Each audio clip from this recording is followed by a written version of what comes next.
Magandang umaga mula sa Pag-asa Weather Forecasting Center. Ito ng ating update sa magigintayan ng panahon sa susunod na 24 oras. Kaninang alas 3 ng umaga, huling namataan itong sentro ng low pressure area na ating minomonitor sa layong 285 km silangan ng Infanta, Quezon. Sa ngayon, nananatiling maliit yung chance na nasabing low pressure area na maging bagyo sa susunod na 24 oras. Pero sa mga susunod na araw, hindi pa rin natin tinatanggal yung posibilidad ng development into a tropical depression. Samantala, ito namang southwest monsoon o yung hanging habagat ang patuloy na nakakaapekto sa kanlurang bahagi ng ating bansa. So dito sa ating latest satellite images, makikita natin itong mga makakapal na kaulapan currently sa kanlurang bahagi ng Luzon area. Ito yung mga clouds associated sa ating southwest monsoon. Dahil sa pinagsamang epekto ng low pressure area at ng habagat, for the next 24 hours, magpapatuloy itong makulimlim na panahon at mga pag-ulan sa malaking bahagi ng Pilipinas. Particularly sa Metro Manila, most of Central and Southern Luzon, buong Visayas at itong northern portion ng Mindanao. Sa nalalabing bahagi ng ating bansa, particularly itong area ng Northern Luzon at itong southern portion ng Mindanao ay bahagyang maulap hanggang sa maulap na papawirin ang mararanasan. Kasamahan lamang yan ng mga pulupulong pag-ulan na may pagkulog at pagkidlat.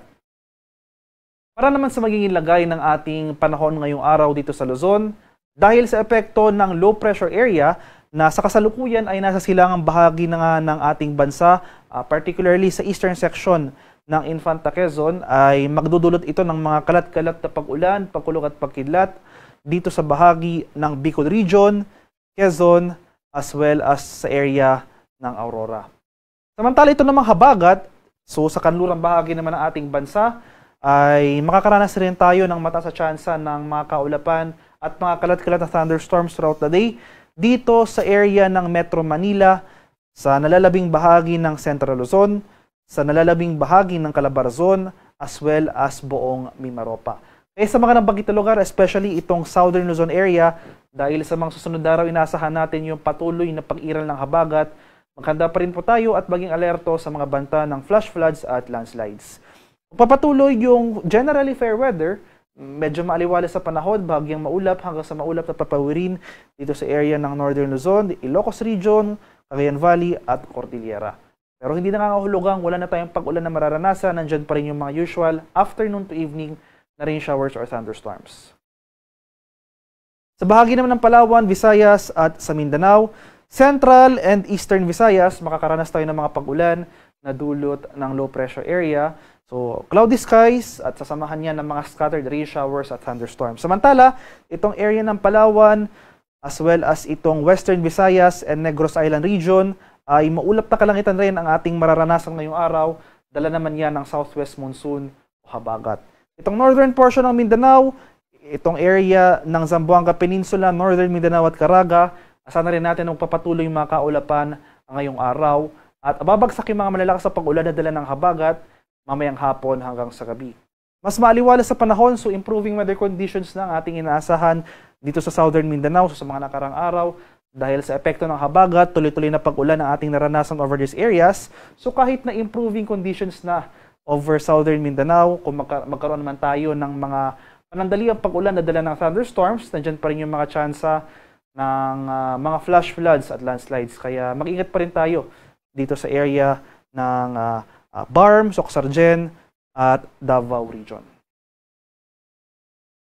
At ito naman yung ating latest weather advisory na in-issue kaninang alas 5 ng umaga. So ngayong araw, makakaranas tayo ng mga pag-ulan na dulot ng low pressure area at ng habagat. 50 to 100 mm sa pag-ulan ang posibleng maranasan over these areas. So starting with Palawan, sa bahagi ng Antique, Iloilo, Guimaras, Negros Occidental, dito na rin sa area ng Occidental Mindoro, Masbate, Sorsogon, Albay, Camarines Provinces, Catanduanes, Quezon, bahagi ng Cavite, Laguna, Batangas, Metro Manila, sa bahagi ng Rizal, Bulacan, Pampanga, Zambales, at sa Bataan. So makikita natin, no, maraming areas ngayong araw ang makakaranas ng mga pag-ulan, dulot yan ng pinagsamang epekto ng low pressure area at ng southwest monsoon o yung hanging habagat. So sa eastern section ng ating bansa, most likely yung mga pag-ulan na yan ay associated sa ating low pressure area.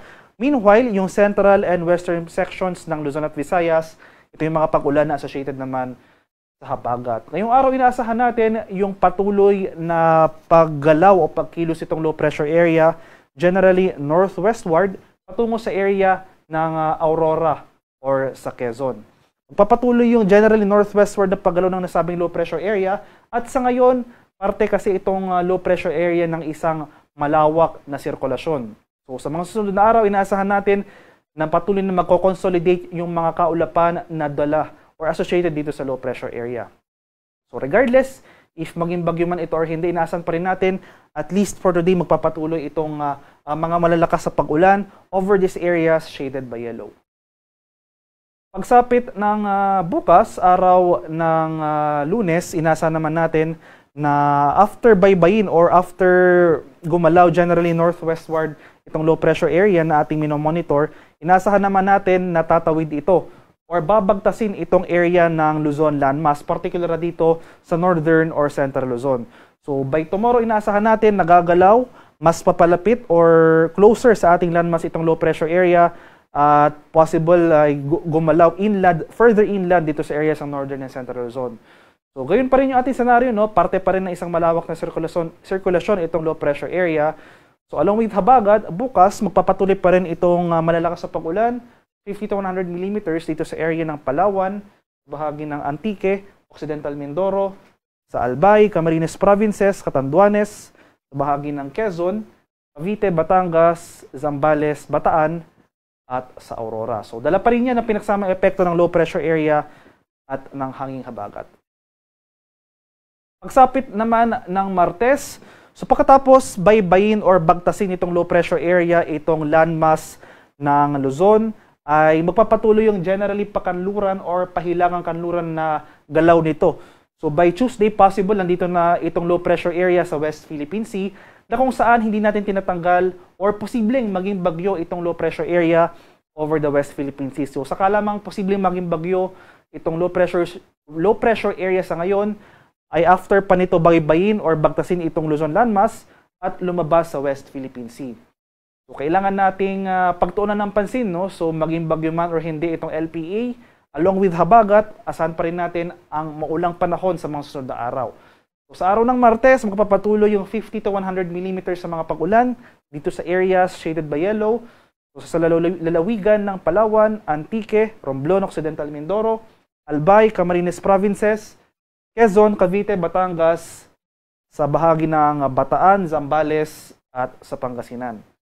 So sa mga lugar naman na hindi na walang kulay yellow, inaasahan pa rin natin magpapatuloy yung mga kaulapan at mga kalat-kalat na thunderstorms sa nalalabing bahagi ng Luzon as well as Visayas. Pero pagsapit ng Tuesday hanggang Wednesday ay unti-unti na mababawasan yung mga pag-ulan na dulot ng habagat dito sa Mindanao. So iiral pa rin yung habagat dito sa area ng Mindanao pero unti-unti na mababawasan yung mga pag-ulan. Gayunpaman, possibly saturated na yung mga lupa over some of these areas. Patuloy po tayong maging handa at alerto sa mga banta ng flash floods at landslides. So pagtuunan rin natin ng pansin itong mga areas shaded by yellow sa ating mga kababayan over these areas.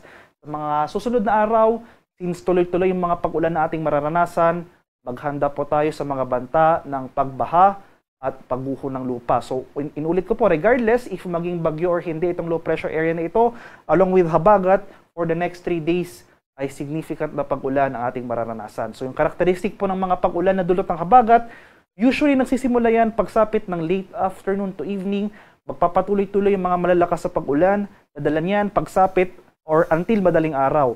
Possible magkaroon ng breaks ng pag-ulan from umaga to tanghali, and late afternoon muli on that day ay magpapatuloy-tuloy ulit yung mga pag-ulan. So maghanda pa rin po tayo at patuloy na mag-monitor ng mga rainfall advisories or heavy rainfall warnings na ini-issue ng Pag-asa. Sa kalagayan naman natin karagatan sa kasalukuyan, wala pa namang nakataas sa gale warning at banayad hanggang sa tamtamang pag-alon ang mararanasan sa malaking bahagi ng ating bansa. Gayunpaman, iba yung pag-ingat pa rin sa ating mga kababayan na maglalayag sapagkat sa kasalukuyan umiiral ngayong habagat, so mas frequent yung offshore thunderstorm activity. So pag may thunderstorm activity tayo sa ating mga baybayin, asahan natin yung mga biglang pagbugso ng hangin kaakibat nito yung bahagyang pagtaas ng ating mga alon. Haring araw sa Kamaynilaan ay sisikat mamayang 5:26 ng umaga, lulubog naman mamaya sa ganap na 6:24 ng hapon.